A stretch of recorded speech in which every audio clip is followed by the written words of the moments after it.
the average retirement income. I'm going to show you the numbers so you can see how you stack up.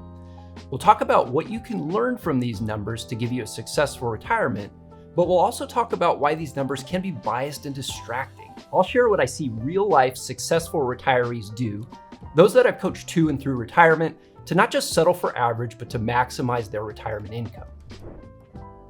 If we've not met yet, I'm Anthony, CEO and financial advisor here at 1 Degree Advisors. Okay, let's jump into what the data says. I get asked often, what's the average retirement income?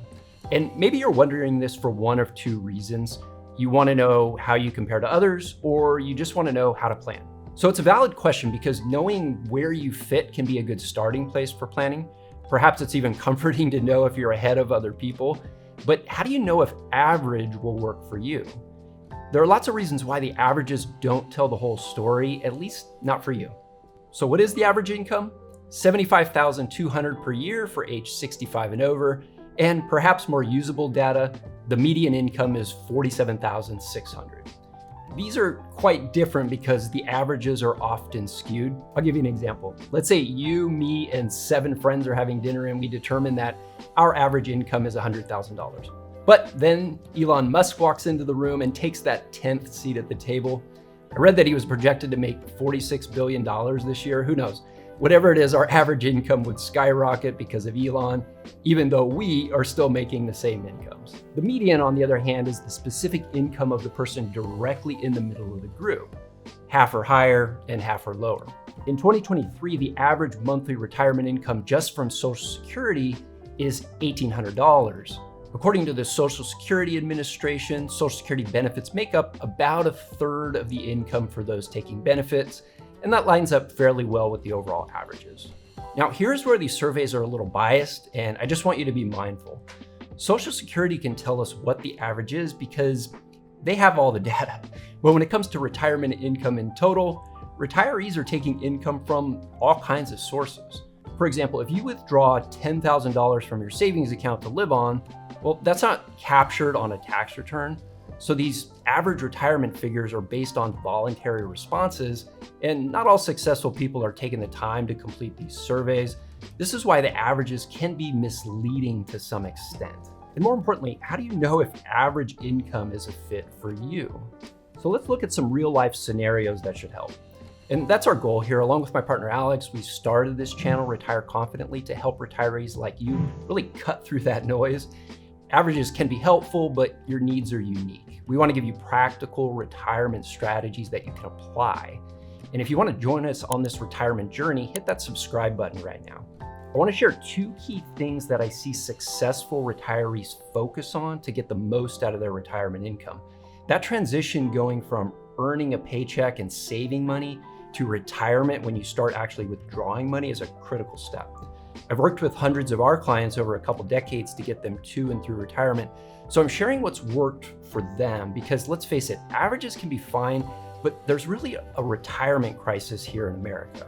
Most people are not watching retirement videos trying to make a better retirement or working one-on-one with a retirement advisor. You're ahead of the game and averages are misleading.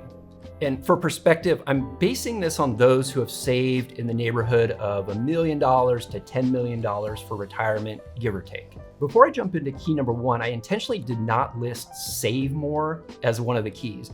You probably already figured out that saving more helps with the income.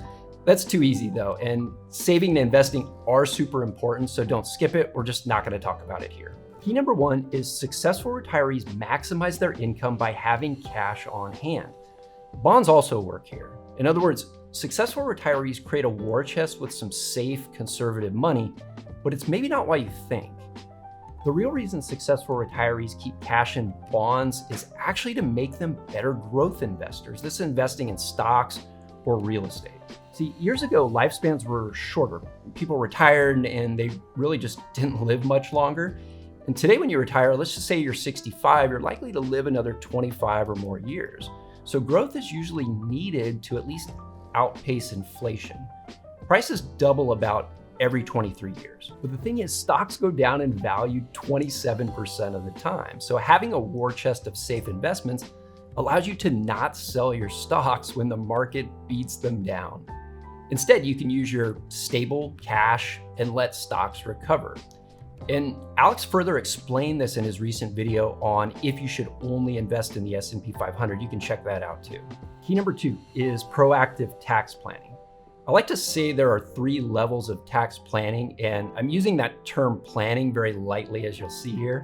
First, most tax preparers just input your numbers and tell you if you owe money or you're getting a refund. And a lot of people who don't know any better think if they get a refund, the tax preparer must be doing a good job. The second tax planning level is recommending something to save taxes this year. For example, if you contribute to your IRA, you'll get a deduction and save X number of dollars in taxes. Okay, that's better, but it's kind of like saying, go do some push-ups and you'll get stronger. Well, maybe, but if you do them just once, how much does it really help? Also, do you have injuries where maybe other exercises are better for you? I don't know, but the bottom line is it's limited. The third level, and this is where successful retirees focus, is on maximizing their tax savings over their lifetime. If you build a good retirement income, taxes will be one of your biggest expenses throughout retirement. So making your retirement income stretch further and higher, you want to take a big picture view to save the most on taxes, not just this year, but to save on that lifetime tax bill. For example, and let's look at this couple's tax projections going forward.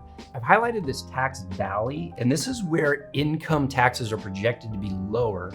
And often this is because income in retirement will be coming from cash or brokerage investments for a season and just not generate a lot of taxes, and that's a good thing. But saving more taxes during this tax valley is the wrong thing to do.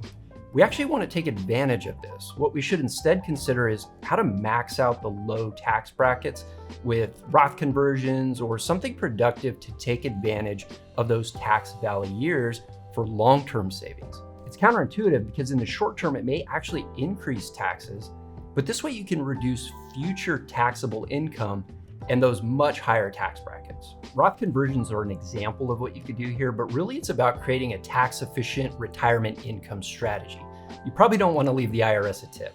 Now, it's real important that you calculate what you need to live on before or while you're focusing on these 2 key things. Don't just use the averages, and please don't simply add up all your expenses to find out what you need to live on.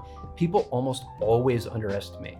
There's a better way, and this is what we do with our clients. Make sure to watch this video on the Easy Retirement Plan, which walks you through how to properly calculate your expenses for retirement. There's a free resource with that video to walk you through it. I'll see you over on that video now.